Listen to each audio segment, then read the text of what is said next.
මකර ලග්නය. මකර ලග්නලාභී ඔබගේ 11 වන භාවයේවත් අයස්ථානයේ තමයි කුජ ග්‍රහයා පැමිණෙන්නේ එළඹෙන ඔක්තෝබර් මාස 27 වන දින සිදුවන කුජ ග්‍රහ මාරුවේදී. ඒ වගේම තමයි ඔබගේ 4 වන භාවයේ මෙන්න මේ 11 වන භාවයේ අධිපතිත්වය දරන්නේ මේ කුජ කියන ග්‍රහයා. එතකොට මේ කුජගේ පැමිණීමත් සමගම කුජ ප්‍රබල වෙනකොට ගොඩක් වෙලාවට අර බය නැතුව ඉස්සරහට යන්න පුළුවන් හැකියාව, ඕනම දෙයකට මුහුණ දෙන්න පුළුවන් හැකියාව, ආයි දෙවරක් හිතන්න නැතුව Tamanට වාසිදායක අයුරින් තීන්දුව తీරන ගන්න පුළුවන් හැකියාව මෙන්න මේ වගේ කරුණු මේ කාලය තුලදී යෙදෙනවා.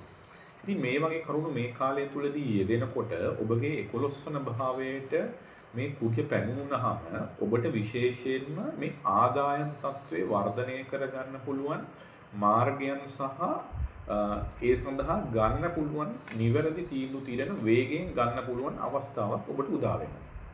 මෙන්න මේ තීන්දුව తీරන ඔබට වේගයෙන් ගන්නකොට ඔබටම දැනේවි මේවා සාර්ථක භාවයක් පෙන්වුම් කරනවා කියලා. මේ ආදායම් පැත්තෙන් විශේෂයෙන්ම රැකියාව ව්‍යාපාරය මෙන්න මේ පැතිවලින් අතිශය සාර්ථකයි. මෙන්න මේ සාර්ථක භාවය නිසාම ඔබගේ අර වෙනදට වැඩි ප්‍රබෝධමත් භාවයකින් දැඩි ආත්ම විශ්වාසකින් කාලය ගත කරන්න පුළුවන් හැකියාව පෙන්වුම් කරනවා. අන්න එතනදී ගොඩක් වෙලාවට ඔබට තියෙන බාධා දුරු කරගන්න පුළුවන් අවස්ථාවක් මෙන්න මේ කාලය තුලදී උදා වෙනවා.